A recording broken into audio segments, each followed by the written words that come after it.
being immortal. So when you is hard for a quarter, man, we gonna ride. I'm not playing. We ain't leaving out a dub. I promise you. I'm getting everything out. That beat shit is far a little ball. Hey, I like thanks to my nigga them. We gon' play with them pistols here. We smoking dank in my liver, yeah. We get shit wet on the river, yeah. We get shit wet like the river, yeah. I wet shit like Austin Rivers, yeah. Hey, check me out. On my side is getting wicked, nigga sliding. Mama told that boy to shake the city, so he ride. On that Mac, it be a titty, show no pity when we diving. Roll your brother in the game before he hitting, why you hiding? OG now be dropping bags, no I don't, bitch, why you lying? M.S. closet popping tags, spent 5 racks on my designer. Put 15 up on your ass, but that's your ass. Alright. What's up, everyone? Welcome back to the Sideline Surge. As always, I'm your host Emil, joined today, as always, by my host Samaj. This is the college football section of our episode today. We're gonna get into some week 4 action and another look at the top 25. We had some big movements there. But I mean, first of all, to start off with like a pretty good game, Auburn versus Oklahoma. Oklahoma kicked Auburn out of the top 25, 24-17 game. I mean, it was pretty close. Do you think Auburn should have gotten kicked out just for losing to Oklahoma like that? Honestly, now I feel like it's a little too early to like, I guess say like rankings are wrong, because like usually that's how it is in the beginning of the season. Like rankings are usually all over the place because it's like this is usually the time where there's a bunch of top teams going against each other, and then it's slow for a few weeks, and then it will pick back up. So I feel like now for them to be knocked out, I think that's fair. It's a bunch of teams that's really clashing with each other. So it's because like there's honestly I wouldn't say there's any other top teams besides the top 3 that really hasn't changed at all. You know, like other than that, but besides that top 3, everybody else is pretty much even, to be honest. So I think it's fair. Do you think they get back into the rankings? Honestly, that depends on who they play, to be honest. Their schedule is, I'm not gonna say it's hard or it's easy, but it's like right now there's too many teams where it's like they're unpredictable at this point. Like we've seen so many upsets, and then we've also seen teams like play super, like really, really good, and then like it just went downhill the next. So it's like I'm not sure. They honestly can, because right now the rankings are honestly messed up. They're not the way they're supposed to be. So like I wouldn't be surprised if they easily get back in. But I think probably by like week 9 they should be back in there for sure. On the other hand, Oklahoma looks pretty good, right? They're now number 7. What do you want to see out of them now going forward? I definitely want to see a little bit more structure, because I know Oklahoma is actually a very good team. They've always been a good team. It's just that you could tell like once they find something wrong, they're trying to fix it, but they're focusing too much on that problem, and then it makes the rest of the game uneven. So I feel like once they they smooth that part out, they could be really good, especially because like 24-17 against Auburn. Obviously, that's not like a crazy game, but at the same time, like both teams played that good to the point where like, okay, this is what we got to fix, this is what we got to change, and all that. So I feel like throughout the rest of the season, Oklahoma will definitely be a team to look out for. But it's really hard to tell, bro. There's so many teams that's like popping up out of nowhere, and like they're really having a bunch of upsets, bro. I really don't know. Another team that got kicked out of the rankings this week was Utah when they went up against Texas Tech, lost 34-10 at home, and now Utah is out of the top 25. I mean, same question as with Auburn. Like, what do you think about Utah getting kicked out? That's man. I feel like right now Utah is definitely a team to where it's like everybody knows they can be better than how they really, how they're playing.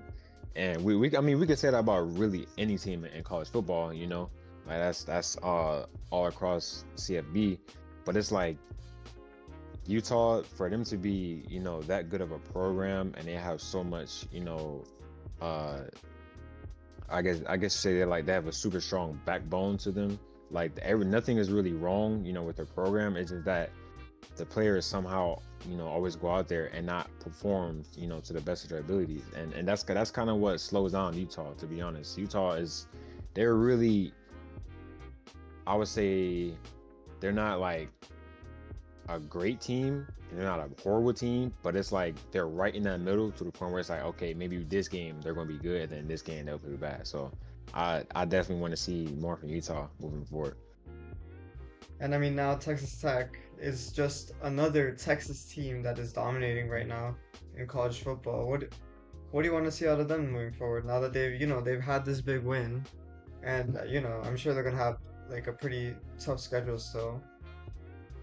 Well, I mean, Ted, I'm starting to see a lot of big things out of the tech schools. A lot of schools that aren't like, major for sports. They're more on the academic side, but I'm starting to see that pick up as well, especially because now a lot of high school players and recruits and things are starting to notice how those programs are actually good. Is that they don't have the craziest reputation. So for Texas Tech, honestly, I feel like it's not surprising, because they have everything there. Really, is that people always overlook them. Texas Tech is not the biggest football school. It's not the biggest sports school. So I feel like Texas Tech is definitely going to take this dub to the next level and try to keep that pace going. Because if they do, they're honestly in the top 10. If I'm being honest, if they really keep it going, they'll be in the top 10 easily, and possibly be playoff bound. So I don't know. I feel like Texas Tech, they're definitely a school to really look out for. Probably the biggest upset of this weekend was Syracuse at Clemson. I mean, you and I, we were conversating before that game happened how we really thought that Clemson would lose. And I mean, they did. They lost at home 34-21. Clemson's season keeps getting worse. They're now like what, 1-3, I think? What is this? Is this panic mode now for Clemson? Is it time to start firing some people? I mean, honestly, I kind of saw this coming from miles away for years, bro. Because like I see it from how, as soon as Trevor Lawrence and that team left, that was like that. I wouldn't say it started the downfall, but that was their pinnacle. That was like they were here, and then it was slowly there for years, and then now they're on their way down. And some people they're blaming Dabo. I don't really see why, because if you watch the games, he's doing everything he can. It's not like he's horrible coaching and all that, but he's really doing everything he can to try to keep the program and all the players motivated. That way they can go out there and win games. It's just that it's not in their favor most of the time. Not every team is going to have like the best season possible every season. So, I mean, right now I feel like this is definitely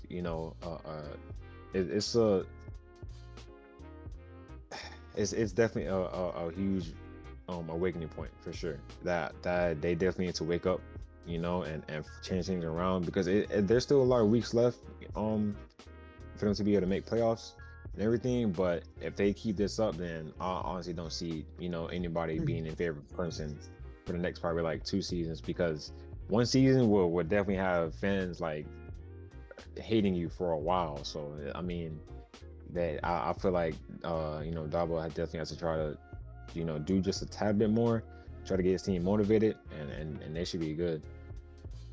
I mean, Syracuse, they lost against Tennessee by, like 20 points, but now I'm like getting a little worried. They're gonna have, games against SMU, Pitt, Georgia Tech, like all the way like on the road to playing UM. I'm a little worried. Do you think we should be worried about Syracuse? Or is this just Clemson being bad? I think it's more of Clemson, they're trying. We're not trying hard enough. And then Syracuse, they're making that big change from being, only known as like a basketball school. That's what I really think it is, because now I'm actually starting to see a lot more people give more respect to Syracuse, and they deserve it. Syracuse is not, I wouldn't say the the football school in New York. I wouldn't say that because it's like there's so many options for people to for where can go and all that. Yeah. But it's like they're dismissing that. They're not making that excuse of how they're not getting all the top people, and yet they're still producing on both sides of the ball. So I honestly think Syracuse can definitely be a team to where probably in the next few weeks or even by the end of the season they will be set in stone as like that sleeper school, and a lot of people will try to support them through that. So right, I mean, as far as from the Clemson game, I definitely think Syracuse still has to try to prove a point for sure because they lost to Tennessee. Yeah. So it's like they still have to try to prove a point, but if anything, they kind of already started that process of proving their point and everything like that. Because I told you before, like, even though Tennessee is not like the top school, Tennessee is always well respected and they always ball out no matter who they play against. And that's just what people got to look out for. It's not going to be a cakewalk for every team that goes against Tennessee. So I definitely feel like they could have did better in that game, but moving forward, I think they'll for sure be able to improve.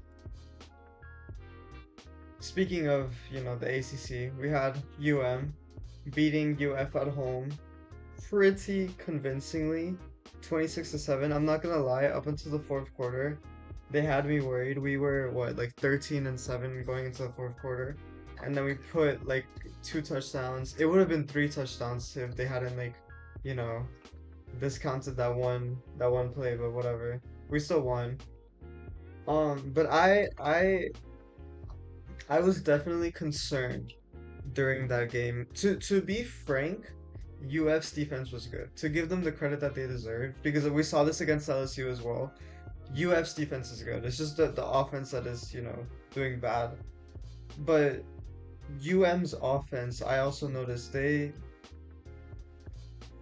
was a combination for me of bad play calls, but at the same time, Carson Beck's performance was lackluster, and I think that influenced the bad play calls, if that makes sense, because there was a lot of screen passes, a lot of check down passes, very Tom Brady-esque, and I think it was less bad play calls, but it was influenced by the fact that Beck didn't really seem like he could make those big plays yesterday or on Saturday.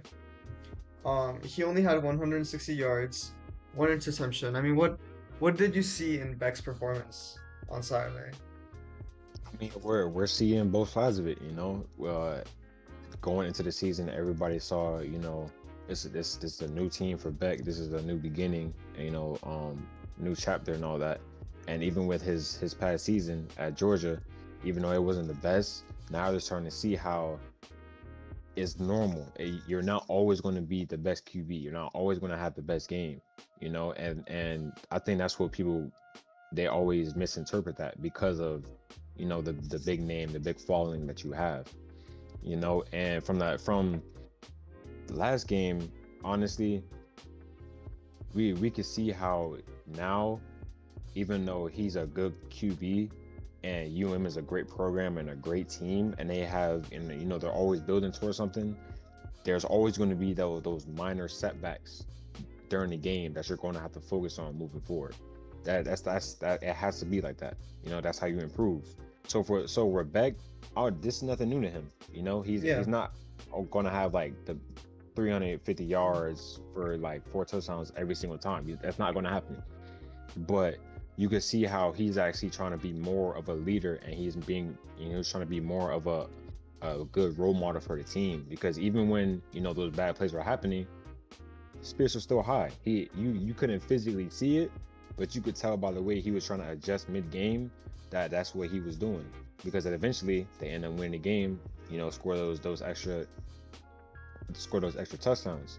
So I feel like this is definitely like a wake-up call. Like, okay, it's not going to be cake down the road. It's not going to be easy, and people also overlook UF as well, because UF hasn't been, the best team in the past few seasons, but UF will always be, a good team to just have that rivalry against. They're always going to be that team where people are like, oh, this is going to be the game where, they might score 40 or 50. but in reality, it's two good teams going against each other at the end of the day.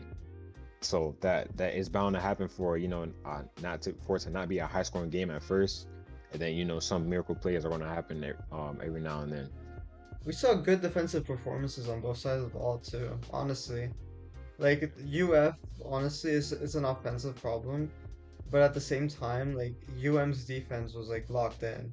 Like they were stopping them every single drive. They only got 7 points on the board, and even then, like those 7 points were like hard fought.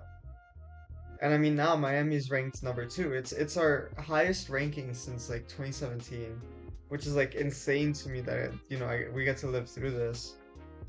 And after we have a bye week now, and then we go against FSU, which is gonna be, I hope, a great game. And after that, we don't get that much competition. It's just mostly like ACC games. What do you see UM dropping from that number 2 spot? To be completely honest, yeah. Yeah? Yeah, and only reason why is because I feel like even if they don't lose against FSU and they may they may continue winning, Hmm. depending on schedule with how some other people with how they may play, that's what it'll really determine. Like that's what will determine pretty much everything. Because even though, let's say let's say they go undefeated, right? Hmm. You compare that from them being undefeated to other teams that may have 1 or 2 losses but against way tougher opponents, that's what's really going to determine the rankings. Because because I don't see being out of top 5. I don't right now, at least, because they're just that good of a team. So with that being the case, it will for sure come down to whoever else on that list, whoever else that they play. That's what's really going to come down to, because I don't see having that much of a problem throughout the season to where it drags them that low out of top 3 or top 5. I don't see that happening, especially after last season, because they are already prepared for it.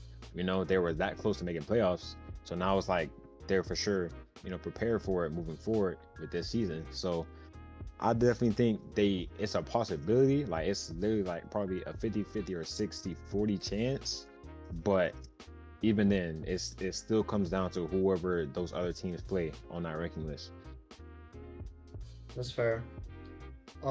Moving on to some of the big movements in the top 25 this week, we had Indiana University and Texas Tech both moving up to 11 and 12. We already talked about Texas Tech University, but Indiana University putting up not a surprising, but a pretty good blowout, a convincing one against Illinois, who is now down to 23. Indiana University, as we both know, has always been a pretty good program. Are you happy with this new ranking now that they're number 11? I feel like it's definitely still like probably 2 spots that needs to change, but I'm still pretty happy with it, because now I'm actually seeing teams that just deserve to be in those spots. Like now I'm actually starting to see that, and that's kind of rare. By like week 3 to 5, that's kind of rare because it's so many good games going on at that time, to where like it just messes up everything. So for that, I definitely think that rankings are pretty good right now, and honestly Indiana, they deserve it. After last year, everybody was like, oh, they didn't really play anybody and all that, and things like that fans may have said, that kind of like pretty much put shame on the team, because it's like you're celebrating that and you don't even have that crazy of a schedule.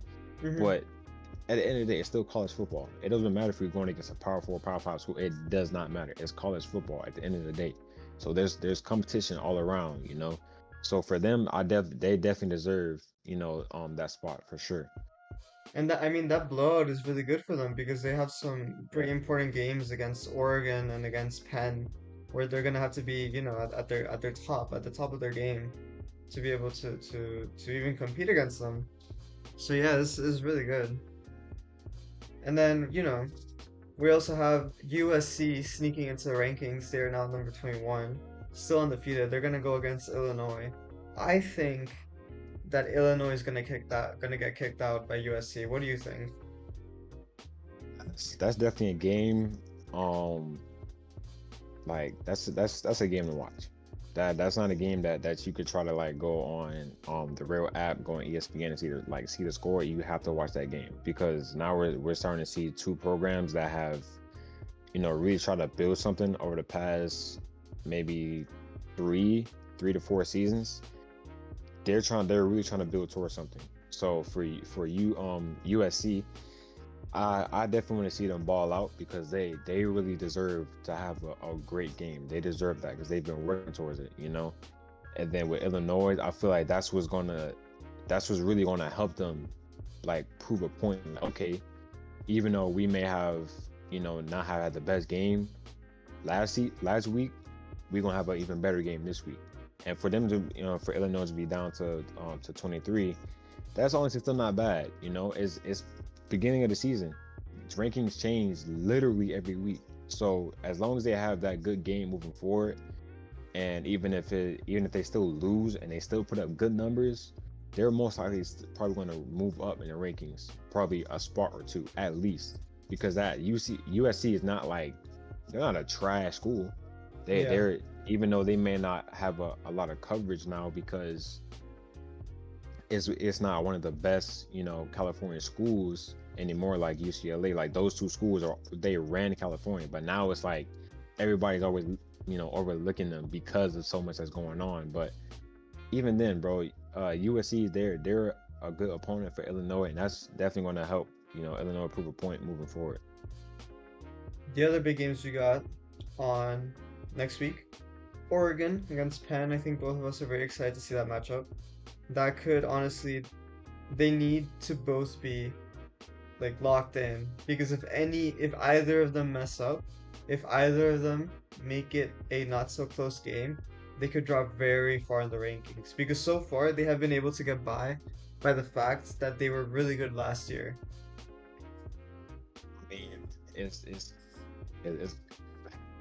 gonna come down to whoever finished that fourth quarter strong. Honestly, that's pretty much how it's gonna be, bro. Because, bro, in the past, like literally from last season, we can see how those top three spots were like they were literally solidified with those teams that took them, and now we're starting to see why they were really top three. And even with those teams not being super strong contenders, because it's like it's always that, like, oh yeah, they won a ring last year, they won a chip last year, but then now it's like, okay, well, what you gonna do this season? That's pretty much what it is for Oregon and Penn State. And then you can even include Ohio State in there as well. Those three teams are like, once they go against each other, you can always see how their season would literally like go downhill from there. Because we saw it last season as well with Oregon and Ohio State. Once that game happened, it was like, bro, Oregon was out of there. Like, even though they won the rest of their games, it was like their confidence and everything was gone. As soon as they got to Ohio State in playoffs in the Rose Bowl, it was over for them. So it's like right now, I kind of see the same thing happening with Oregon and Penn State. If Penn State really comes strong in this game and like they really do everything they're supposed to do on every level, I see Penn State honestly being top two to win the chip this year. There's not a whole bunch that they have to really change, because they're just doing everything they have to do. They're not letting things get to them and drift them apart. They may have a bad game or may not have the best game, but yet they're still performing strong every single time. Yeah. And then the other game that we have, LSU at Ole Miss. That one will be good because LSU so far, I mean, they've had some pretty convincing wins. They won against Clemson, they won against UF. However, as we have now seen much later in the season, Clemson and UF are not as good as everyone thought they were when they played LSU, and LSU did not look at their best. So now they are going against an Ole Miss team who has looked very strong, looked very convincing, climbed their way up their rankings, won convincingly against Arkansas, against Kentucky, has been looking strong, and will not want to stop that momentum.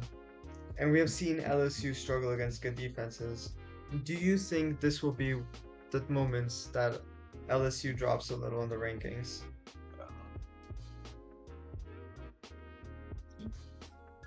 Nah, I don't. You think And LSU wins?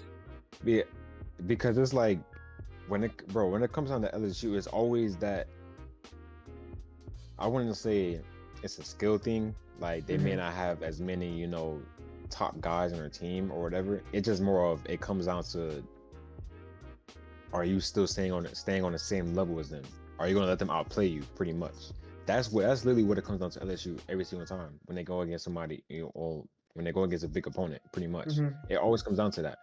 And when before the season started, when I was telling you like LSU versus Clemson, that was literally going to be the game that determined everything, because it's like it's two schools that they have everything that they need, but they always get outplayed because they're letting things get to them. That's Yeah. literally what it is. And then we've seen that with Clemson, and we haven't seen that yet with LSU. But if LSU doesn't have that, then they might be a contender for this year, because it's not like they may not have the stars that there anymore, or they may not have that. But that doesn't mean anything, because they're honestly a sleeper team. Some people don't even know players on the defense or even offense, and yet look at them, they're still winning games. So that's what people gotta take attention away from. They're trying to focus too much on the exposure, like who's on that team, who's doing jersey sales, whatever, who has the Yeah. biggest name or whatever. That's what you got to get rid of. So that's why I stay strong with LSU, because LSU, even though Ole Miss is like a very good school, and we definitely seen that last year.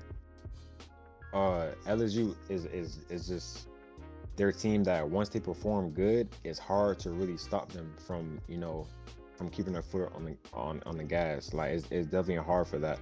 So if LSU comes out strong against Ole Miss, it's gonna be tough for Ole Miss to really shake back and actually finish that game pretty good. So I don't know. It could definitely go either way, but I feel like LSU will probably win this game, and then one of their tougher opponents down the road, that's probably when they're going to lose and lose momentum from there. But I feel like it's too early in the season for LSU to really have like that bad of a game against somebody that's really right down the road from them. Yeah.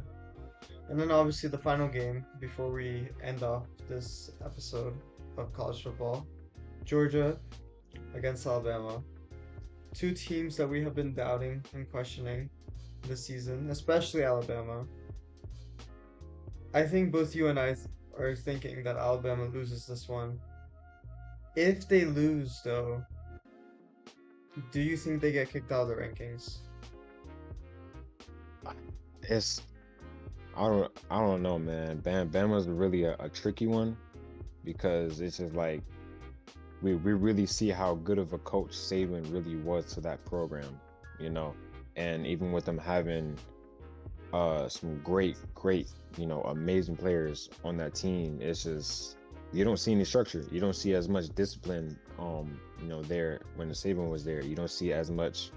There's no uniform for it. Everybody's kind of like doing their own thing, and even though they're still, a good team, it's just Georgia. Even they may have not been as good as they really can.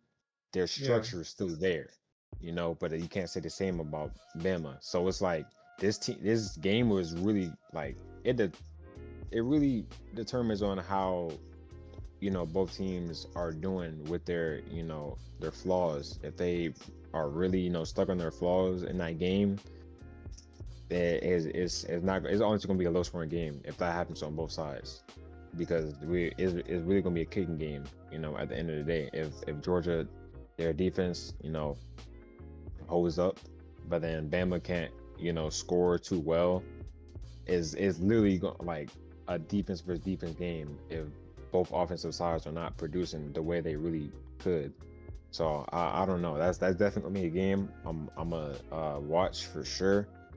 It's just I don't know, man. I'm definitely disappointed in both the programs for sure, because their reputation is like you can't have that good of a reputation and still have that good of a team, but then like you're losing this bad against teams that aren't even that good, to be honest. Definitely. Well, before we end off, special shout out to three teams specifically: Memphis, North Texas, and USF. who, except for USF, are undefeated. USF has only lost to UM. All three of them look strong. All three of them are getting votes for AP. And all three of them are going to play each other eventually this season. And I think one of them will come out as like that sleeper school that sneaks into the rankings because they don't exactly have strong schedules, but they're just teams to watch. They've been playing very well. But yeah, that has been the college section of our episode. We will be moving into NFL very quickly in a few minutes as we transition over. But yeah, go Canes. Hopefully no one gets injured. Hopefully we see some good games next Saturday. But yeah, that's been it for the college section. Yeah, 60 on it. Yep, low spur. We going all the way up. Yeah. I'm gonna turn this bitch all the way up. Hey, Brandon, why you? Yeah. I'm on the block with that heavy, yeah. On the block with that heavy. Watch out for cops that pull up in them Chevys. Whip out the crack, my main trap, her name Betty. These niggas don't want no smoke on my body. Gucci and Louis can't do no Zanati. Bad bitch on me look like she hang with Kylie. I used to fuck with a bitch, hang with Kylie. On the real, I think that bitch live in Cali. My boy shot the pot of the flower with that Kylie. Yeah. I could've been a stylist. I remember when the boys used to dollars. I got a girl that trap like she from Dallas. I got so much money, need an accountant. She said What's up, everyone? Welcome back to the NFL section of the Sideline Surge. As you just saw with our college section, we had some important college things going on, but now we must talk about the NFL. We have for you today week 3 of NFL, some recent NFL news and the outlook to next week, and obviously Lions versus Ravens, which just ended a few minutes ago. Lions won 38-30. Pretty convincing. Is this the Lions going back to their 2024 form, you think? I wouldn't say that too early because we see this a lot from both sides.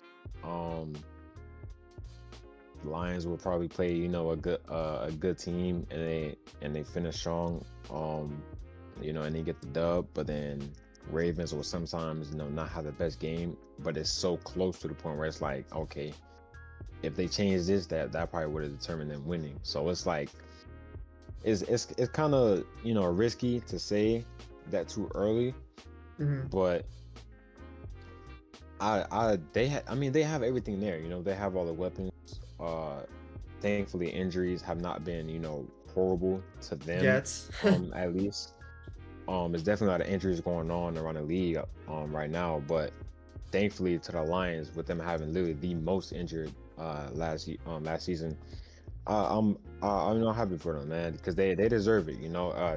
That really like messed up their whole season with so many guys being injured. But for this game, I think Lions can finish the season strong. It really depends on how their opponents move, when they play them, because right now it's kind of the same thing with college. Like every game is unpredictable. Like everybody's definitely right now. It's not really any top teams, because I see everybody struggling and everybody finishing strong. So right now, I'm not really sure. Is it panic mode for the Ravens, you think, or not yet? Not yet. I feel like that, but this is what you want though. You don't want to lose to a team that you could have beat. As to where, let's say we even like last year how Chiefs and Panthers with that game, Chiefs literally almost lost. But they know that they were supposed to like pretty much beat the brakes off them. That's how it is now. If we losing against a good team, that's what you want. You don't want to lose to a bad team. That makes you look horrible. But then when you lose to a good team and the score is that close, that's kind of what you strive for, because at the end of the day, y'all both trying your hardest, on both ends of the field. So it's like you can't even really get mad at that game, even though you definitely mad you lost. But it's not that bad to it's not that bad to where it's like, okay, we got so much we got to fix. But I feel like the Ravens losing to Bills and then Lions, that's not really panic mode, because it's like, bro, you already have you're going against two of the top teams. it will make sense for those games to be hard. So yeah, it's as long as Ravens like really fix, you know, a lot of things moving forward, they'll still be a playoff team for sure. It only worries me a little. This game did not worry me because the Ravens stayed even with the Lions. However, with the Bills game, where the Bills came back down 15, that worries me for the Ravens. But I do think it's fair to say that it's also because the Bills are very good, more so than the Ravens being bad. Because like choking happens, it happens. But I mean, in more disappointing games this week, Packers against the Browns, 10-13 loss.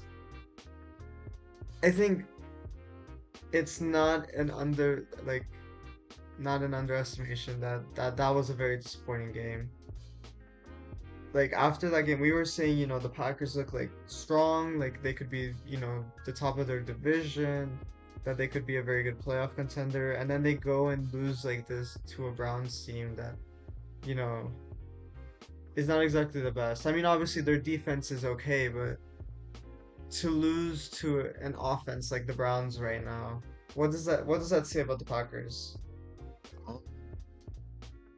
mean, it brings up my point from Lions and Ravens. You should not be losing to a team you know you could beat. That's the same thing with Packers right now. Packers, they should not have that strong of a roster, that strong of a depth chart, and be losing to a team that's pretty much rebuilding. They Yeah, throughout the season, halfway through the season, they probably wouldn't know who their starting quarterback would be. It's so much changes going on at the Browns. It's like you should not be losing to a team that's going through that process. That should not be happening at all. And it's disappointing to a lot of people because everybody saw the Packers being like that team. So okay, if they go against somebody good, they can possibly beat them. And we didn't see that team against the Browns. We didn't see that at all. It was pretty much like it was set to rookie mode on both sides. Like both sides were like it wasn't that good of a game at all. But for them to still lose, that's not what you want at all against the Browns. So I don't know. it's definitely it's still, disappointing. yeah, it's disappointing. It's just like it's still early, man. I don't know because we always see drastic stuff happen, like all throughout the season. So for it to only be week 3, it's kind of like, bro, there's nothing we could really say about any team because it's bound to happen to almost every single team in the league. They're always gonna have an upset, and they're always gonna have a game where they just like they were playing to the best that they possibly could. Yeah, it's definitely disappointing. Then we also had, a very good game between the Rams and Eagles, where the Eagles, after the first half, where they did not look like they were playing very well, locked in, and it looked like almost like Jalen Hurts kind of took command there and benched effectively their offensive coordinator. Because I've seen, the offensive coordinator tend to use Jalen Hurts and Saquon's running capabilities more, which I mean is fair. You have one of the top running backs in the league, but barely using your assets out in the receiving team like AJ Brown. And we really saw Jalen Hurts, for all the shit that he gets, he really took charge this game and made a very convincing comeback against a very good Rams team, a Rams team that has been solid for like the past 5 years. What what do you think the Eagles should take out of this game? Um, Honestly, just try to spread the field out more. You have pretty much every weapon you need. Your O line has always been solid, and then with you literally having arguably the best running back in the league, and then you having 2 top receivers, you got to use it. I'm with Hurts on that. You can't have that good of a roster and then only try to rely on the running game. That's not going to work. Now, if it's something that's literally making you win every single game, then of course you could use that, but teams are going to pick up on that. So you can't Yeah. rely on that all the time. And Is it a bad look? I wouldn't say it's a bad luck thing. It's just they No, have like to look. focus. Like a bad look. Oh, that like Well, the I mean, offensive coordinator, like that nah, effect happened between Hurts and the offensive coordinator. nah, because that's normal. You're, bro, every leader, every quarterback that's truly a leader, they always have something going on with the OC, always. And even if it's not like, oh, they have a strong bond Mm, during the game, they're always like, no, we need this to happen. But then like, oh, but okay, but look at the defense, how they look how they're lined up. They're always going to have that clash and go back and forth. And with that, now we actually saw it happen live in the game. yeah, People don't hear it or see it on the sidelines, but that happens a lot. So for them, that's normal. I wouldn't say it's a bad look. It's just that they definitely have to try to work on the communication more because again, you cannot have that good of a roster and try to rely on the running game so much, especially against a team like the Rams. They're literally a team that stops the running so much. So for you to try to force that, that's not going to work in your favor. That's not what you're supposed to do. So I I definitely feel like this is a game that they could have learned a lot, but in the day it's the Rams. Rams have they're honestly one of those teams where it's like, are you going to win this game, or it's like, are you going to mess up something and pretty much yeah. screw your chances of winning? That's literally what it comes down to for Rams every single time. So Rams, they're for sure a worthy opponent, but I kind of see Eagles taking that Chiefs route, to where they play super good last season, and then it's like they have a slow start. They may not blow out every single team, but then later in the season they pick it up and always gets the playoffs and finish strong. Yeah.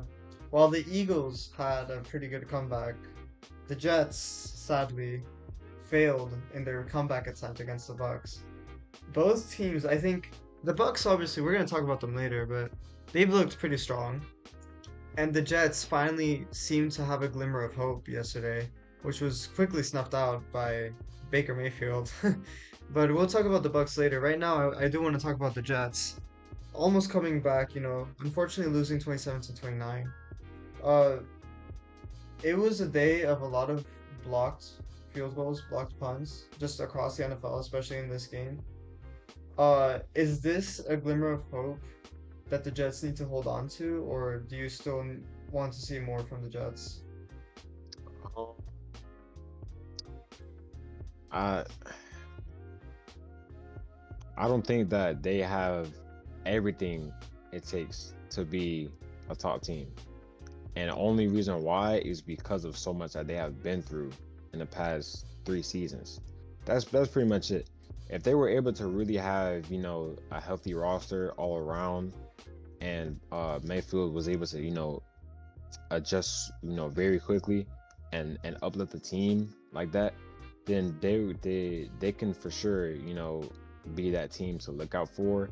But Bucks are kind of on that on that scale, so where it's like it's pretty much up and down. It's up and down every single week, depending on what's going on. So I feel like Bucks can for sure, be that team everybody will try to be super competitive against. It's just, I don't know. Bucks are kind of like the Rams, honestly. Like they have Just a that solid type of team. team to where it's like they can pretty much play against anybody and still play good, but always comes down to those small things that they always tend to mess up on, and that like throws the game away for them. So we'll have to see uh stuff stuff be improved, but also stuff flip overall, moving forward. And finally, before we move on to the future and standings, we had a very competitive divisional game between the Broncos and Chargers, with the Chargers eventually taking it home 23 to 20. A pretty even game overall, but what I do want to talk about here is how difficult of a division the AFC West is right now. Like, obviously the Chargers are the undefeated team of this division, but out of the other three teams who are all 1 and 2 right now, the Raiders, the Broncos, the Chiefs, it is a very difficult division right now. What do you think the Raiders will keep this first place, or do you think one of the other teams will, come back and take it from them?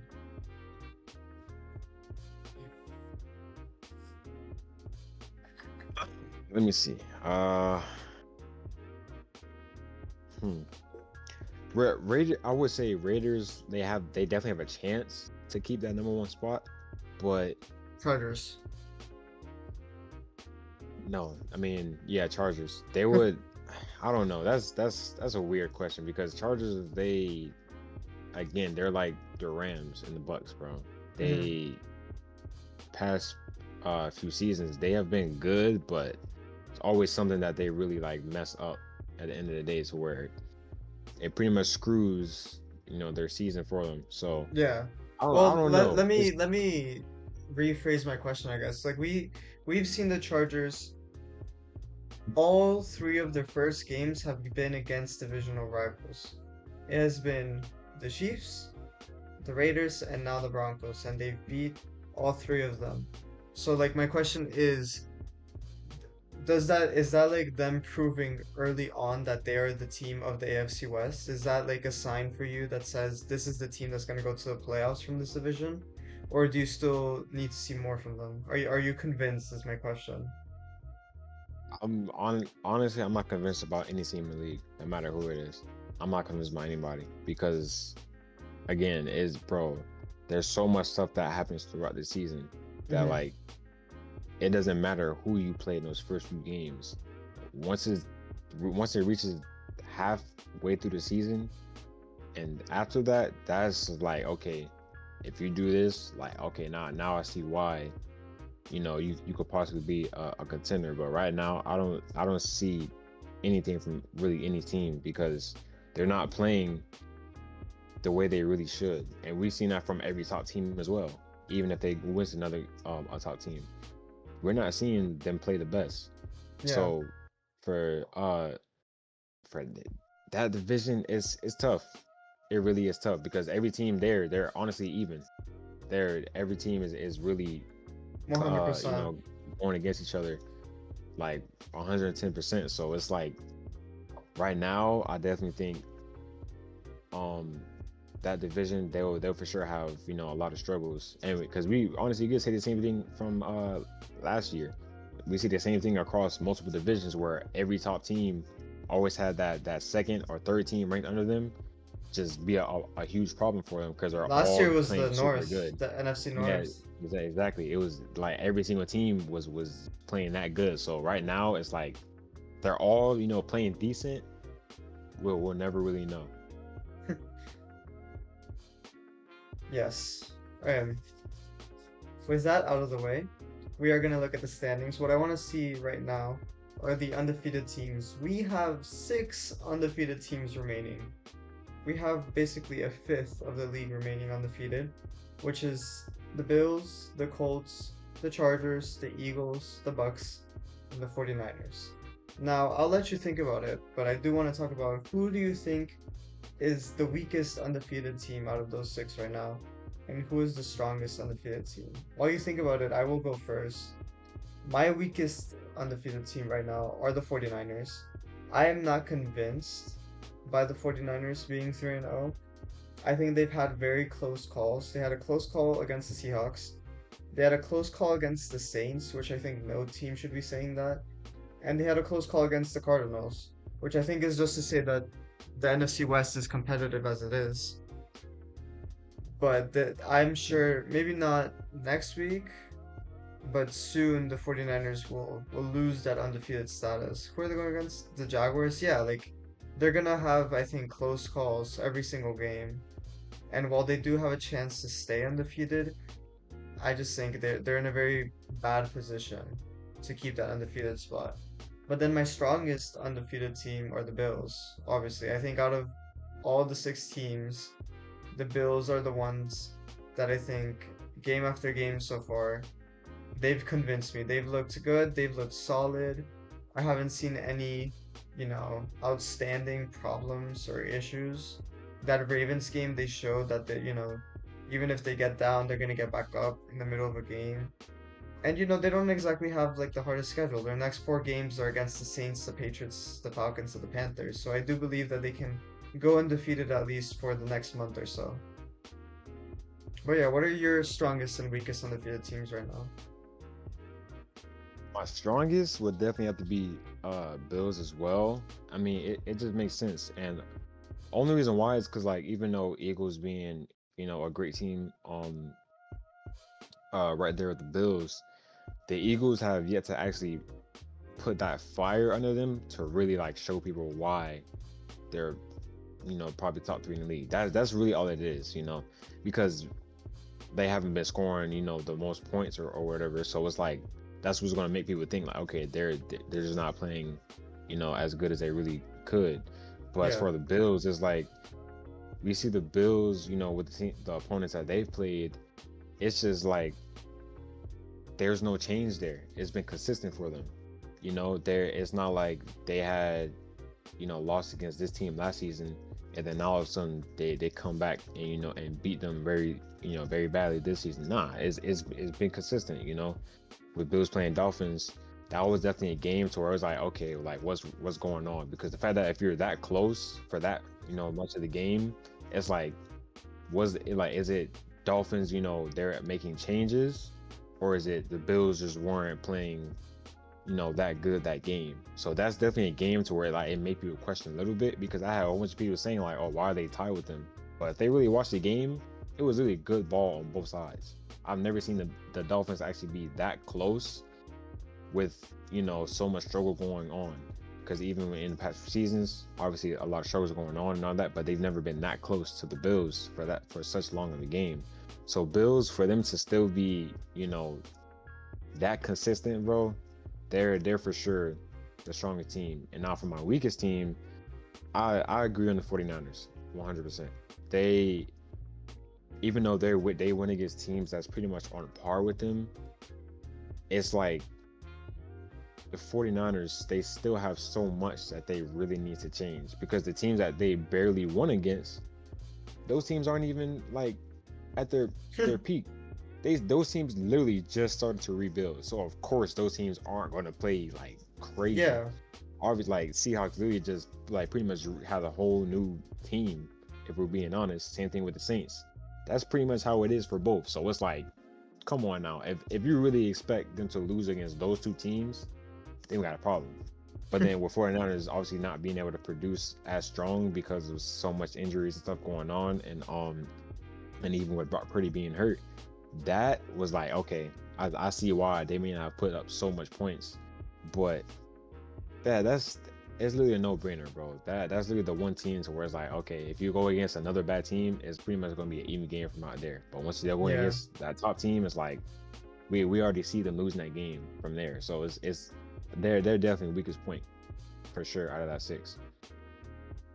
And then the future games next week, we have Thursday Night Football, Seahawks versus Cardinals, a very exciting game. Besides the 49ers, which is kind of shaky right now, the Seahawks and the Cardinals are, solid teams still. The Seahawks just blew out the Saints, and the Cardinals looked good until they had to go against the 49ers. So, this is just another one of those moments where the NFC West is going to show its ugly head. And whichever team wins from these two, I think, is the one who's going to compete with the other two teams, with the Rams and the Niners. And then besides that, we also have the Eagles versus the Bucks. One of them is not going to be undefeated after next week.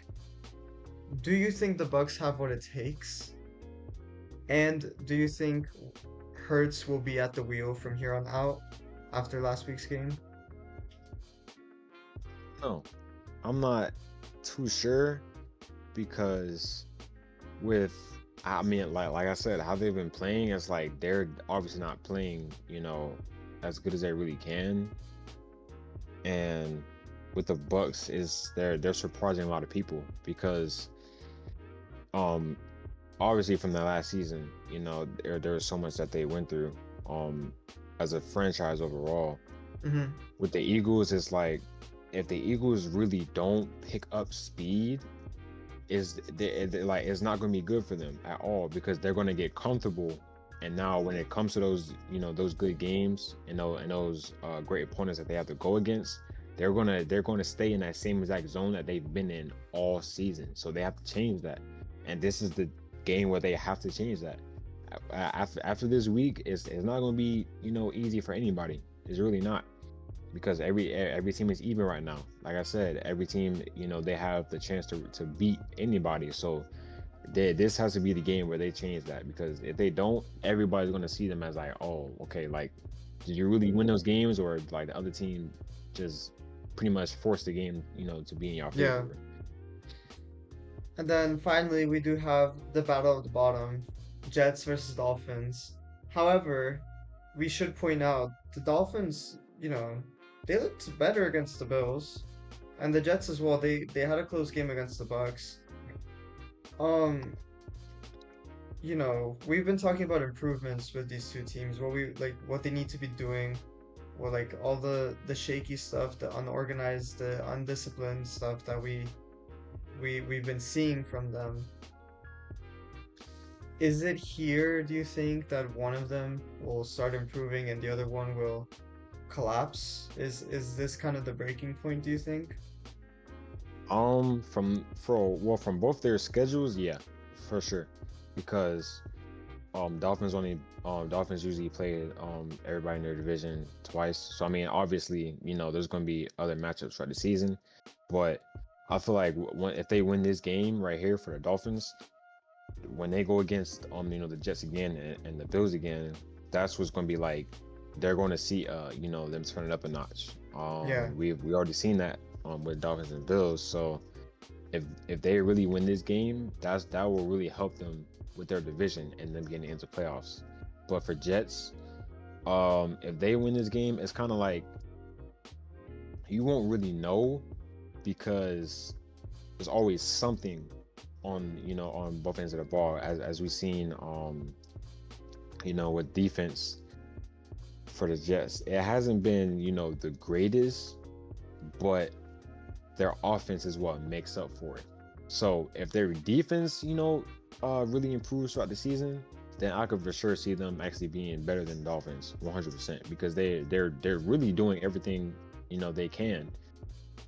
So I don't know. This will definitely be a turning point for both, but it just depends on how they really play in this game. That will determine the turning point for both teams. So it's kind of weird. It's because you have two teams that's not like they have so much potential, but they just somehow fall short every single time. Like that's pretty much the two teams right there. We'll definitely have to see. It'll be an exciting week, as always, I think, with football. Somehow it keeps us on our toes for some reason. But yeah, we have an exciting week coming up. Hopefully we'll be back again next week.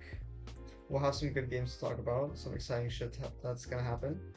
But yeah, as always, that's been our episode. You had the college football, now you had the NFL, and now we must sign off. As always, I have been your host Emil, joined by my co-host Samaj to my left here. And yeah, we'll see y'all later.